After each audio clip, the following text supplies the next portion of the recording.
Hello students, welcome back. This is our lecture number 15th of class 11th Computer Science chapter 2, that is your software concepts.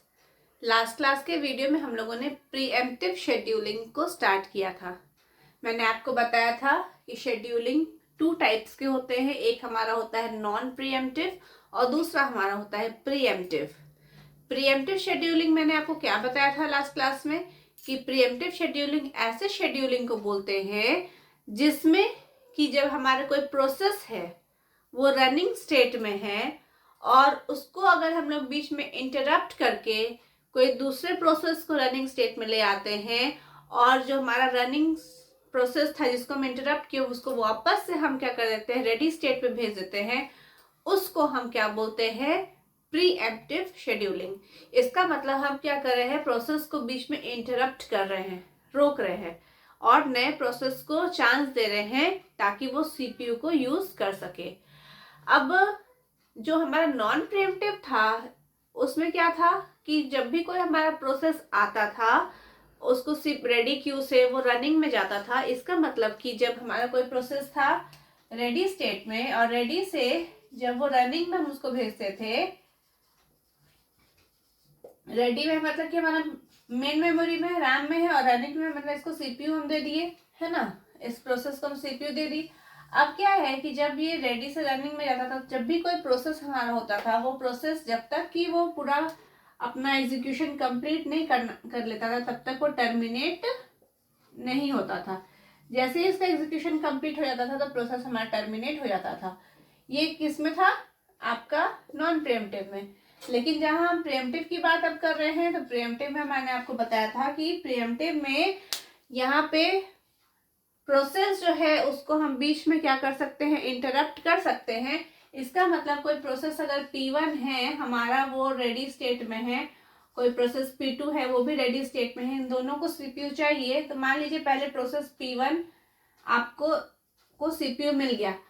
अब process P1 के बाद जो P2 है उसको भी CPU चाहिए, वो भी रनिंग स्टेट में है। तो यहाँ पे क्या होता है, शेड्यूलर क्या करता है कि आपका रनिंग से वापस से क्या कर देता है, इंटरप्ट यहाँ पे बीच में कर देता है प्रोसेस को और यहाँ पे P1 प्रोसेस को क्या किया, बीच में रोक दिया और उसको रेडी स्टेट में ले आएगा P1 और यहाँ पे P2 को सीपीयू दे देगा। जिससे क्या है कि यहाँ पे सीपीयू एक तरह से आइडल भी नहीं बैठा रहता है, सीपीयू का यूटिलाइजेशन बेटर होता है और साथ ही साथ हर एक प्रोसेस को इक्वली चांस मिलता है सीपीयू को एक्सेस करने के लिए। ठीक है, तो ये तो मैंने आपको बताया था प्रीएम्प्टिव क्या होता है। अब प्रीएम्प्टिव में हम लोग यहाँ पे जो डिस्कस करने वाले हैं वो है हमारा सबसे पहला जो टेक्निक जो प्रीएम्प्टिव शेड्यूलिंग का यूज करता है वो है हमारा राउंड रॉबिन शेड्यूलिंग। ठीक है, राउंड रॉबिन शेड्यूलिंग एल्गोरिदम या फिर राउंड रॉबिन शेड्यूलिंग हम लोग अभी देखेंगे। तो what is round robin scheduling, तो सबसे पहले यहाँ पे हम लिख देते हैं आपका कि प्रीएम्प्टिव शेड्यूलिंग हम लोग देख रहे हैं।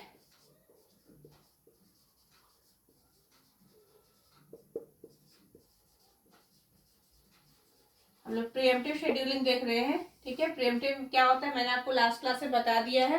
ठीक है, प्रीएम्प्टिव शेड्यूलिंग में the technique which uses pre-emptive scheduling, तो कौन कौन से टेक्निक्स हैं जो प्रीएम्प्टिव शेड्यूलिंग यूज करते हैं। एक तो हम लोग जो देखेंगे वो है राउंड रॉबिन शेड्यूलिंग। ठीक है, और दूसरा हमारा जो है वो है हमारा रिस्पॉन्स रेशियो शेड्यूलिंग।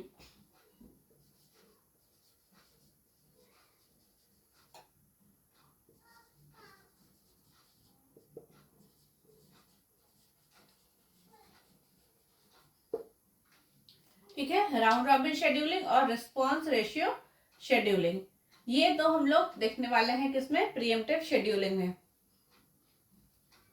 सबसे पहले हम यहाँ पे बात करते हैं राउंड रॉबिन शेड्यूलिंग के बारे में कि what is round robin scheduling. Clear है। अब यहाँ क्या होता है राउंड रॉबिन शेड्यूलिंग में,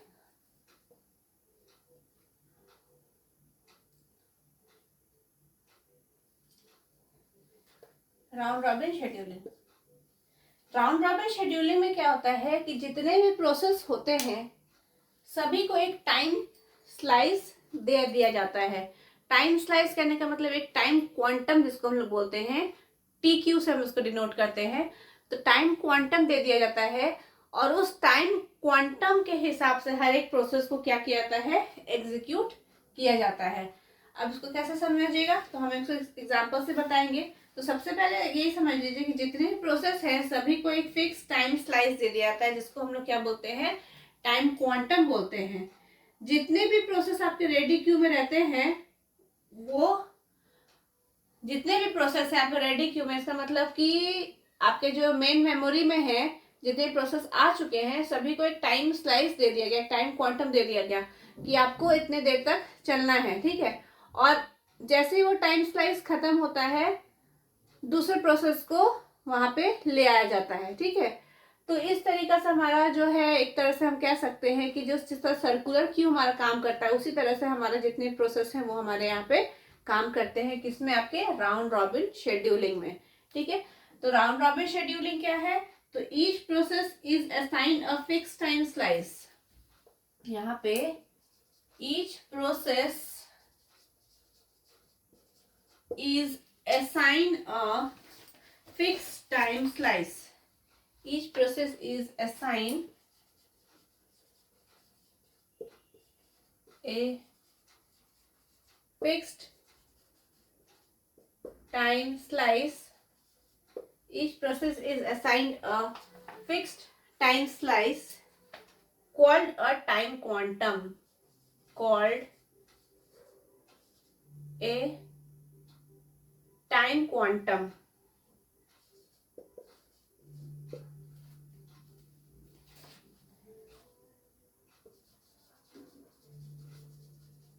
आप टी क्यू, इसको हम लोग बोल रहे T Q, this is the time quantum. The ready Q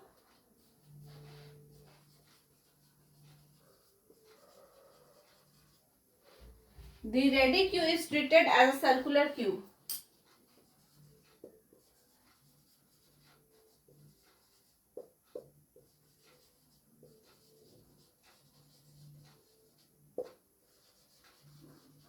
The ready queue is treated as circular queue, as a circular queue.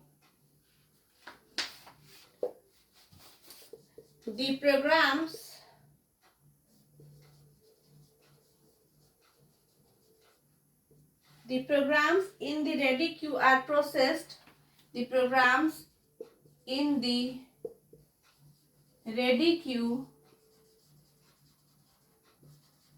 are processed.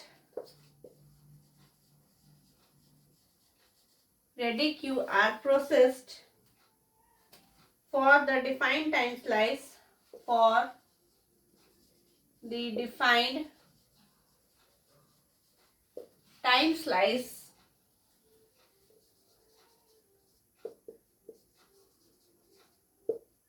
One by one, ठीक है। ये आपका हो गया राउंड रॉबिन शेड्यूलिंग।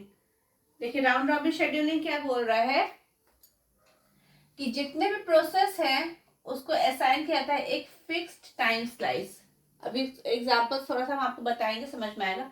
एक फिक्स टाइम स्लाइस असाइन किया जाता है। जैसे कि मान लेते हैं कि हमारे पास कोई यहाँ पे रेडी स्टेट है हमारे पास, ठीक है, ये रेडी स्टेट है। सिर्फ रेडी भी लिखेंगे, यहाँ स्टेट लिखने की जरूरत नहीं है। मान लीजिए यहाँ पे रेडी स्टेट है, हमारा प्रोसेस स्टेट डायग्राम देखिए हर जगह काम आ रहा है। रेडी से हमारा कहाँ जाता है, रनिंग में, है ना। और सबसे पहले तो हमारा क्या रहता है, कौन सा स्टेट, न्यू। जो न्यूली क्रिएटेड प्रोसेस रहते हैं, प्रोग्राम रहते हैं, वो इसमें रहते हैं। न्यू के बाद हमारा रेडी में जाता है। रेडी से हमारा कहाँ जाता है, आपका रनिंग में जाता है। रनिंग से हमारा क्या होता है, प्रोसेस अगर सक्सेसफुल हो जाता है तो टर्मिनेट हो जाता है, और नहीं तो हमारा क्या होता है, अगर कोई इनपुट आउटपुट इवेंट अगर होता है तो उस कंडीशन में हमारा क्या होता है, प्रोसेस यहाँ पे वेटिंग में जाता है। और इनपुट आउटपुट अगर कंप्लीट हो जाता है तो उस कंडीशन में हमारा क्या होता है, यहाँ पे अगर इनपुट आउटपुट कंप्लीट हो जाता है तो प्रोसेस वापस से रेडी में जाता है, और अगर बीच में कोई इंटरप्ट आता है तो फिर से प्रोसेस हमारा क्या होता है, यहाँ पे रेडी स्टेट में जाता है। और यहाँ पे क्या होता है, शेड्यूलर डिस्पैच। यहाँ पे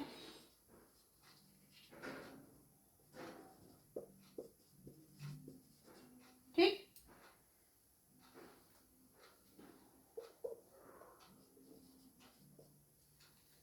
अब देखिए यहाँ पे क्या हो रहा है, ये हमारा क्या है, प्रोसेस स्टेट डायग्राम है। ठीक, अब यहाँ देखिए क्या हो रहा है, each process is assigned a fix time slice.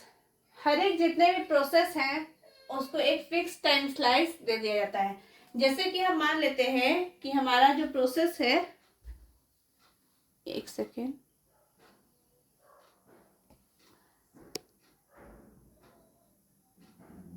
हाँ ठीक है, हमारे पास मान लेते हैं कि यहाँ पे कुछ प्रोसेसेस हैं, प्रोसेस है, ठीक है, प्रोसेस है P1, P2,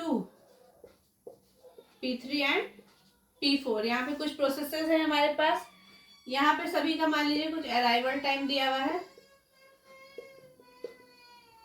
और साथ ही साथ यहाँ पे बर्स्ट टाइम दिया हुआ है, यहाँ बर्स्ट टाइम दिया हुआ है।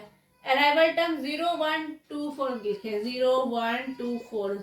0 है प्रोसेस P1 का, 1 है प्रोसेस P2 का, 2 है अराइवल टाइम प्रोसेस P3 का, और 4 अराइवल टाइम है प्रोसेस P4 का। बर्स्ट टाइम दिया गया है 5, 4, इसका 2 और इसका मान लेते हैं 1। ये आपको मान लीजिए ऐसा कुछ क्वेश्चन दिया रहता है और इसमें लिखा हुआ है कि given time quantum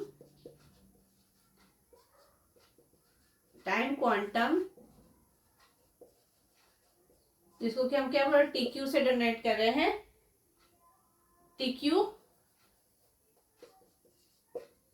is equal to 2। ठीक है, आपको TQ कितना दिया, टाइम क्वांटम कितना दिया गया है, आपको 2 दिया गया है। अब यहाँ देखिए क्या हो रहा है कि जितने भी प्रोसेस है, each process is assigned a fix time slice. जितने भी प्रोसेस हैं उसको एक फिक्स टाइम स्लाइस दे दिया गया है, जिसको हम क्या बोल रहे हैं, टाइम क्वांटम बोल रहे हैं। क्या बोल रहे हैं, टाइम क्वांटम। देखिए यहाँ पर TQ कितना दिया हुआ है, आपको 2 दिया हुआ है। मतलब जितने भी प्रोसेस है सबको, मान लीजिए ये मिली सेकेंड में दिया हुआ है या फिर सेकेंड में दिया, जैसा भी है, तो मान लेते हैं कि सभी को 2 सेकेंड मान लेते हैं टाइम दिया गया है कि जितने भी प्रोसेस हैं P1, P2, P3 and P4 सभी को 2 सेकेंड तक चलाना है। सभी को एक फिक्स टाइम क्वांटम दे दिया गया कि आपको 2 सेकेंड ही प्रोसेस को चलाना है। अब क्या है, the ready queue is treated as a circular Q.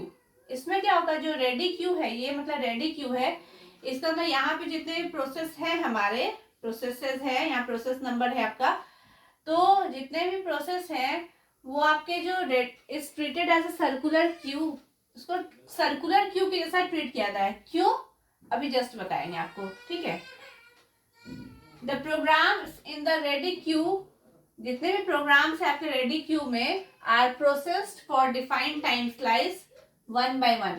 और जितने भी प्रोसेस इसके अंदर आएंगे सभी को एक जो टाइम स्लाइस दिया गया है, तो यहाँ टाइम स्लाइस मान लीजिए क्वेश्चन में आपको 2 सेकेंड का दिया गया है, तो 2 सेकेंड तक ही हर एक प्रोसेस चलेगा 1 by 1।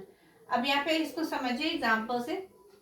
अब जैसे यहाँ पे कुछ प्रोसेस दिए हुए हैं P1, P2, P3, P4, सभी का अराइवल टाइम दिया हुआ है 0, 1, 2, 4 दिया हुआ अराइवल टाइम, और बर्स्ट टाइम भी दिया हुआ है कि इसको P1 कितना देर तक एग्जीक्यूट करना है, इसको 5 तक, इसको कितना एग्जीक्यूट करना है 4 सेकेंड तक, ये 2 सेकेंड तक, और ये 1 सेकेंड तक एग्जीक्यूट होगा। ठीक है, अब देखिए लेकिन यहाँ पे तो दिया हुआ है कि हर एक जितने भी प्रोसेस है उसको 2 सेकेंड तक ही हमको चलाना है। ठीक, तो जब प्रोसेस हमारा न्यूली क्रिएटेड प्रोग्राम्स हमारे थे, मान लीजिए P1, P2, P3, P4, वो सभी के सभी को हमको एग्जीक्यूट करना है। इसका मतलब सभी को CPU चाहिए, एग्जीक्यूशन के लिए रेडी है। तो यहाँ पे जितने भी रेडी क्यू में है सब प्रोसेस आ गए, P1, P2, P3 and P4, मतलब कि ये हमारा जो रैम है रेडी क्यू है, मतलब कि ये रैम है, ये रेडी क्यू है। क्यू मतलब लाइन, मतलब लाइन में सब आके लग गए। मान लीजिए यहाँ पे और भी प्रोसेस रहते हैं, हमको 4 ही प्रोसेस चलाना है, तो लाइन में आके लग गए ये चारों के चारों प्रोसेस, ठीक है। अब ये प्रोसेस जो है सभी का दिया हुआ है कि ये कब अराइव किए, 0 पे अराइव किए, ये 1 पे अराइव किए, ये 2 पे अराइव किए, 4 पे अराइव किए। हम लोग ज्ञान चार्ट वगैरह इसमें एक्चुअली इसमें भी बनेगा, लेकिन हम अभी यहाँ पे नहीं बता रहे आप लोगों को, क्योंकि आपको उतना पढ़ना है नहीं राउंड रॉबिन वगैरह का ज्ञान चार्ट, तो बस यहाँ पे जैसे एग्जाम्पल समझिए। तो अब क्या है कि आपका अराइवल टाइम दिया हुआ है सबको, और बर्स्ट टाइम मतलब एग्जीक्यूशन टाइम, बर्स्ट टाइम को हम क्या बोलते हैं, एग्जीक्यूशन टाइम भी बोलते हैं। तो सभी का एग्जीक्यूशन टाइम दिया हुआ है, P1 को 5 सेकेंड तक चलना है, P2 को 4 सेकेंड तक, P3 को 2 सेकेंड तक, और P4 को 1 सेकेंड तक। ये तो आपको टाइम स्लाइस एग्जीक्यूशन टाइम दिया हुआ है। लेकिन यहाँ पे ये भी बताया गया है कि ये राउंड रॉबिन शेड्यूलिंग है, तो हर एक को 2 सेकेंड तक ही चलाना है। अब क्या हुआ कि सबसे पहले जो प्रोसेस P1 है, वो प्रोसेस P1 को यहाँ पे शेड्यूलर सबसे पहले प्रोसेस P1 को यहाँ पे भेजा, और प्रोसेस P1 जो है वो कितना टाइम तक चलेगा, 2 सेकेंड तक चलेगा। ये कितना सेकेंड तक चलेगा, 2 सेकेंड तक चलेगा। अगर टाइम सेकेंड में दिया हुआ, अगर मिली सेकेंड में है तो मिली सेकेंड चलेगा, ठीक है। ये 2 सेकेंड में चलेगा, और जैसे ही 2 सेकेंड होगा ये बीच में इंटरप्ट होगा, और ये प्रोसेस P1 वापस से क्यू में आके लग जाएगा। समझ में आया? जैसे कि मान लेते हैं कि ये हमारा एक क्यू है, इसको इमेजिन कर लीजिए ये हमारा क्यू है, तो क्यू में क्या होगा, जो आते जाते हैं, क्यू का कंसेप्ट क्या है, जैसे मान लीजिए यहाँ पे प्रोसेस P1 है, P2 है, P3 है एंड P4 है, ठीक है। अब ये देखिए P1 जो है सबसे पहले यहाँ पे क्यू में लगा, यहाँ पे मान लीजिए एक काउंटर है, ठीक है, यहाँ पे या स्टूडेंट है, ये इमेजिन कर लीजिए काउंटर है, फीस डिपॉजिट करना है, तो ये P1 जो है सबसे पहले आएगा, फिर उसके बाद P2 आएगा, फिर P3 आएगा, फिर P4 आएगा। कॉन्सेप्ट तो यही है। और सर्कुलर क्यू का क्या है कि जैसे P1 का काम हुआ और पूरा काम नहीं हुआ, तो वापस से क्यू गया और वापस से फिर से यहाँ पे आके लग जाएगा, यही ना होगा। तो अब देखिए यहाँ पे क्या हुआ, हम आपको क्या लिखे कि ready queue is treated as a circular queue. यहाँ पे रेडी क्यू सर्कुलर क्यू के जैसा काम कर रहा है। सर्कुलर क्यू क्यों बोल रहे, देखिए जैसे P1 यहाँ पे आया तो P1 2 सेकेंड तक चला, और यहाँ पे क्या हुआ, टाइम क्वांटम दिया था 2 सेकेंड, इसीलिए 2 सेकेंड तक चला और इंटरप्ट हो गया। इंटरप्ट हुआ तो इसका मतलब ये P1 क्या हुआ, यहाँ से हट गया था। जब पहला बार इसको CPU मिला तो P1 यहाँ से हट गया था, इसको CPU मिला, इंटरप्ट हो गया, और क्या हुआ कि नेक्स्ट जो है CPU वो किसको मिल गया, P2 को मिल गया, ठीक है। P2 प्रोसेस उसके बाद खड़ा था, तो P2 को चांस मिल गया। अब यहाँ पे P2 जो है वो 2 सेकेंड तक चलेगा, और P1 क्या है कि वापस से, मतलब कि यहाँ पे P2 मान लीजिए P2 आ गया, और P1 जो है वापस से कहाँ पे खड़ा हो गया, पीछे आके खड़ा हो गया, और आगे अब यहाँ पे कौन सा आ गया, P3 आ गया, और P4 आ गया, है ना। और ये क्यू ऐसे ही बढ़ते जाएगा, तो P1 फिर से आगे आ जाएगा, और P2 जो है उसके पीछे आ जाएगा। जब ये इंटरप्ट होगा तो P2 आगे आ जाएगा, क्योंकि 2 सेकेंड तक चलेगा, और उसके बाद फिर क्या होगा, ये इंटरप्ट होगा और फिर रेडी क्यू में आ जाएगा। तो एक तरह से देखिए यहाँ पे सर्कुलर फॉर्म में चल रहा है ना। बार बार ये रेडी क्यू जो है वो सर्कुलर फॉर्म में चल रहा है, इसलिए हम बोल रहे हैं कि ये रेडी क्यू जो है सर्कुलर क्यू के जैसा काम कर रहा है। आगे आप डेटा स्ट्रक्चर वगैरह पढ़ोगे तो उसमें सर्कुलर क्यू क्या होता है उसको हम लोग देखेंगे कि कैसे सर्कुलर क्यू काम करता है, ठीक है। अभी जस्ट ये इमेजिन कीजिए, समझिए कि कैसे हो रहा है। सर्कुलर मतलब गोल गोल राउंड राउंड चल रहा है। अब यहाँ देखिए कि पहला प्रोसेस जो था P1 वो 2 सेकेंड तक चला, लेकिन उसका एग्जीक्यूशन टाइम कितना था, 5। बस टाइम कितना दिया था, 5। तो इसका मतलब कि ये 2 सेकेंड चला, तो और कितना सेकेंड बच गया, 3 सेकेंड और इसके पास टाइम बचा है चलने के लिए। प्रोसेस कंप्लीट नहीं हुआ है। उसी तरह ये भी अगर है, ये 4 सेकेंड इसको चलना था, ये आपका कितना चला, 2 सेकेंड चला, तो 2 सेकेंड इसमें भी रिमेनिंग बच गया, है ना।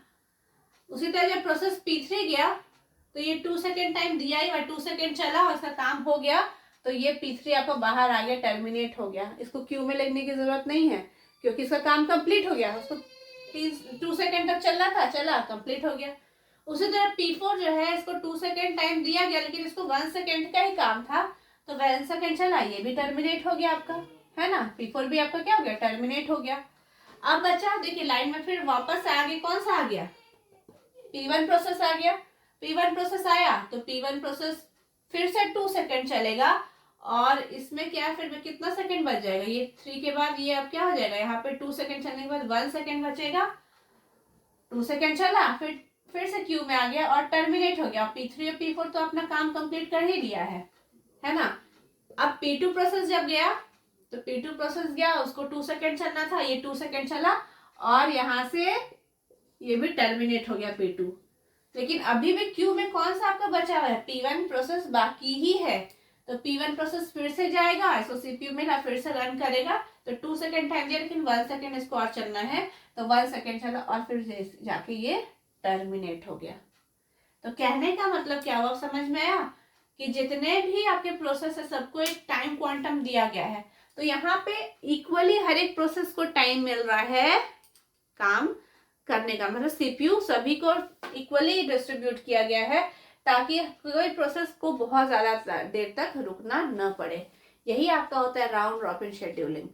ये प्रिएम्प्टिव है, इसीलिए देखिए बीच में हम लोग इसको इंटरप्ट करके इसको रोक सकते हैं, प्रोसेस एक चल ही रहा था लेकिन बीच में उसको रोक के दूसरा प्रोसेस को हम लेके आ गए।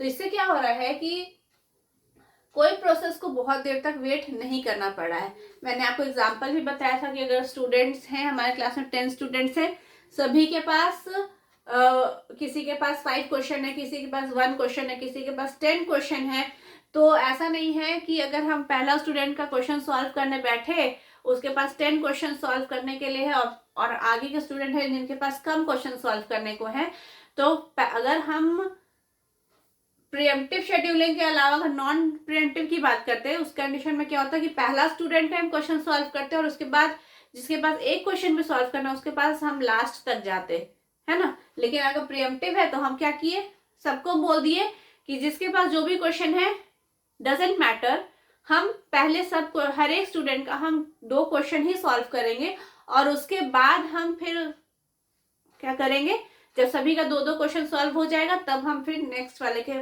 जिसका क्वेश्चन और बाकी है उसके पास हम वापस आएंगे और फिर सॉल्व करेंगे। तो ऐसा नहीं, तो जिसके पास 2 ही क्वेश्चन था वो उसका काम कंप्लीट हो गया, वो चला गया, जिसके पास 2 से ज्यादा क्वेश्चन है तो वो और वेट किया और उसके बाद उसका काम फिर हो गया, उसका क्वेश्चन कंप्लीट हुआ तो चला गया।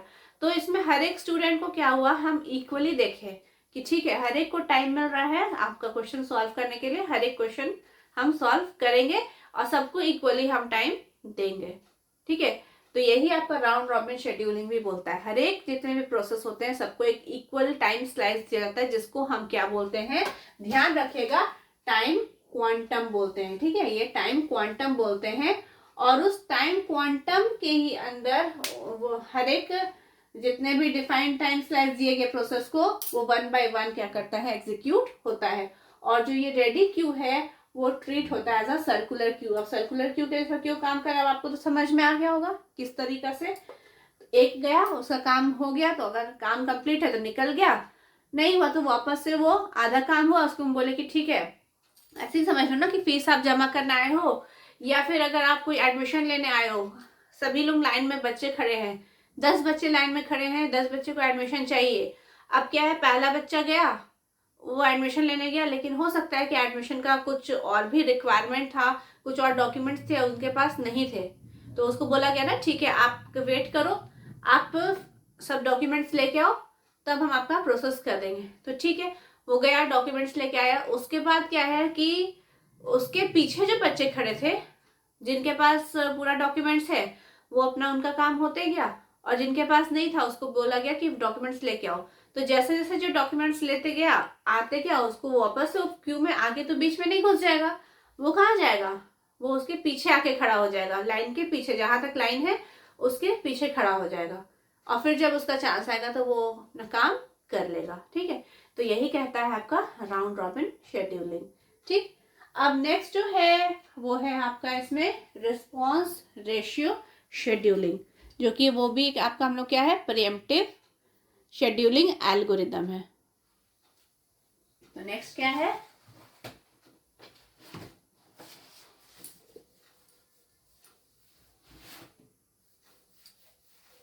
Response ratio scheduling.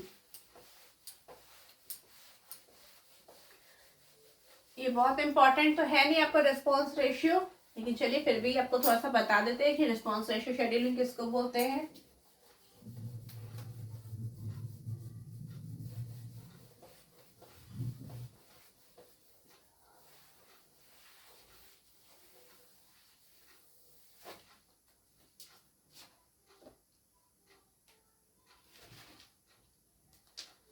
सेकेंड है आपका क्या है, प्रीएम्प्टिव में response ratio scheduling.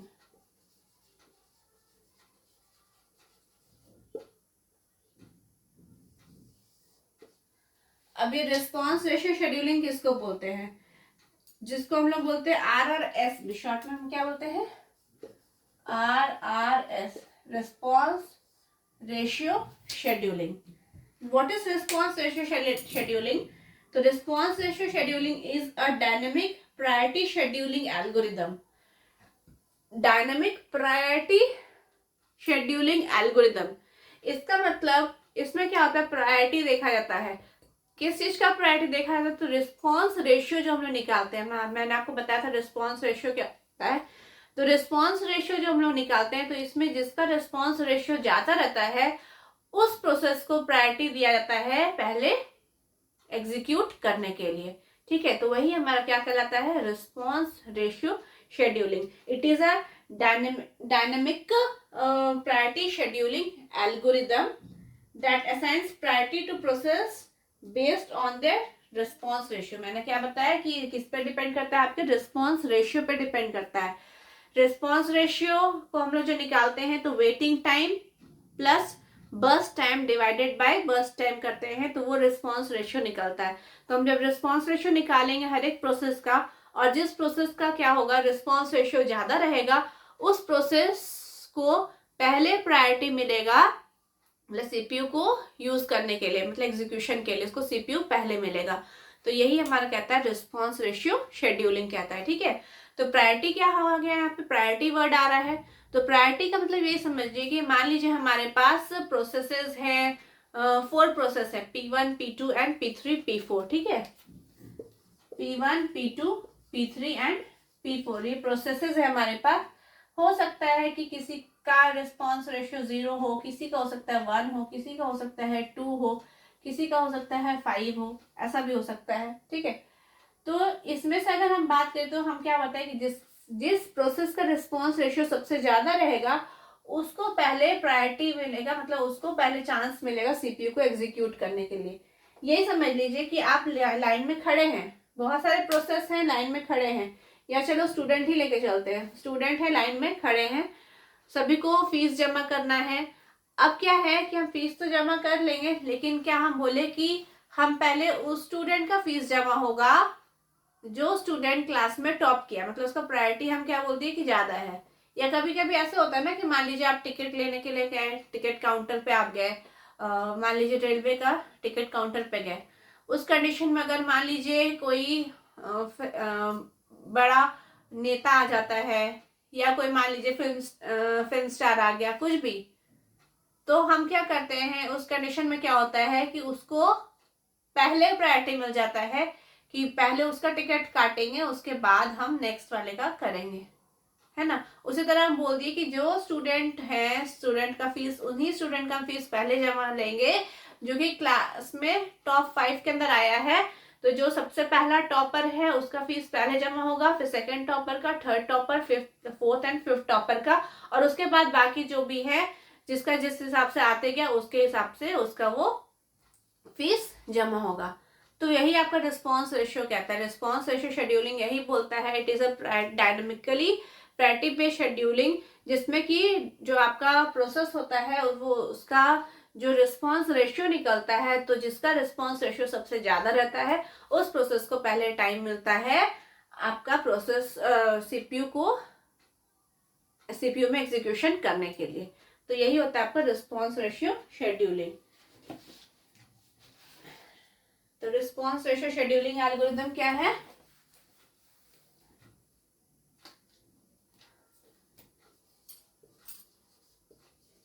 Response ratio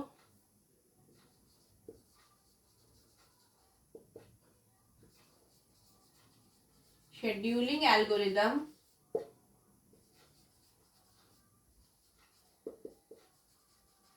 response ratio scheduling algorithm या फिर scheduling is a dynamic priority algorithm छोड़ दीजिए is a scheduling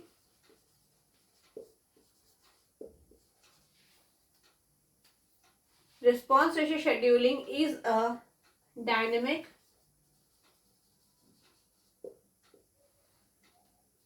priority scheduling algorithm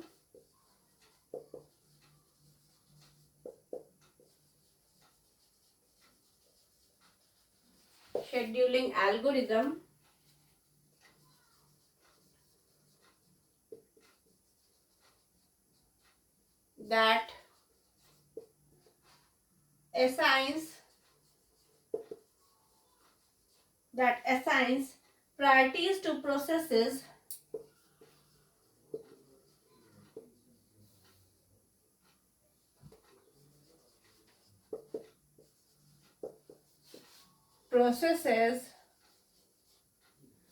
based on their response ratio.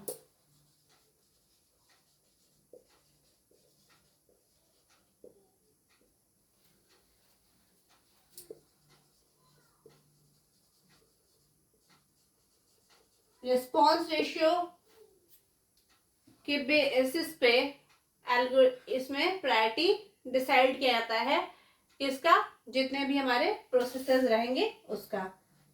Response ratio कैसे कैलकुलेट होता है? Response ratio is calculated as follows.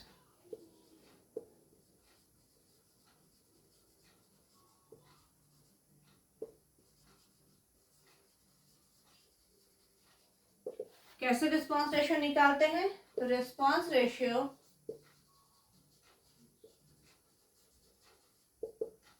Is equal to waiting time plus burst time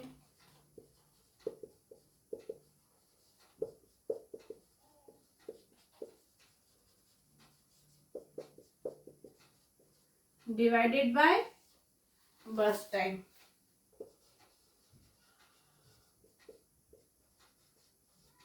ये response ratio निकालने का formula होता है waiting time plus burst time divided by burst time. Waiting time क्या हो गया? The time the process has been waiting in the ready queue, where waiting time equal to the time the process has been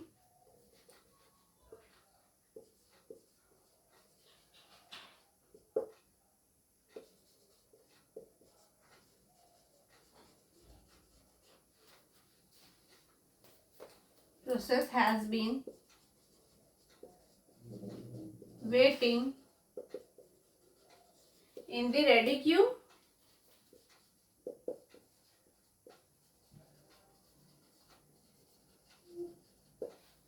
और burst time क्या हो गया? The time required to complete the process.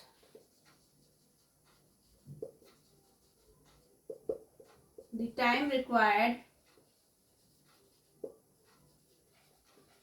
To complete the process. ठीक है, ये आपका क्या हो गया? Response ratio scheduling. Clear? Response ratio scheduling क्या होता है? तो ऐसे शेड्यूलिंग जो भी डायनामिक प्रायोरिटी शेड्यूलिंग एल्गोरिदम होते हैं जो कि क्या करते हैं, असाइन करते हैं priorities to the process. Priority क्या होता है बता दिए, to the process based on their response ratio. हम रिस्पॉन्स रेशियो निकालेंगे। रिस्पॉन्स रेशियो निकालने का ये आपका फॉर्मूला है। ठीक है, waiting time plus burst time divided by burst time. Waiting time क्या है आपका? The time the process has been waiting in the ready queue, कितना टाइम तक आपका प्रोसेस रेडी क्यू में वेट कर रहा है वो वेटिंग टाइम हो गया। और burst time the time required to complete the process, कितना टाइम लग रहा है प्रोसेस को कंप्लीट करने में, वो होता है आपका यहाँ पे बर्स्ट टाइम। तो ये हम कैलकुलेट करेंगे, जिसका सबसे ज्यादा क्या निकलेगा, रिस्पॉन्स रेशियो निकलेगा। ये फॉर्मूला से जिस जो भी प्रोसेस का जो रिस्पॉन्स रेशियो निकलेगा उसके हिसाब से हम उसका प्रायोरिटी डिसाइड करेंगे कि किसका ज्यादा प्रायोरिटी है। जिस प्रोसेस का प्रायोरिटी ज्यादा रहेगा उस प्रोसेस को पहले सीपीयू मिलेगा, वो पहले एग्जीक्यूट करेगा, वो वाला आपका जो भी प्रोसेस है। क्लियर है?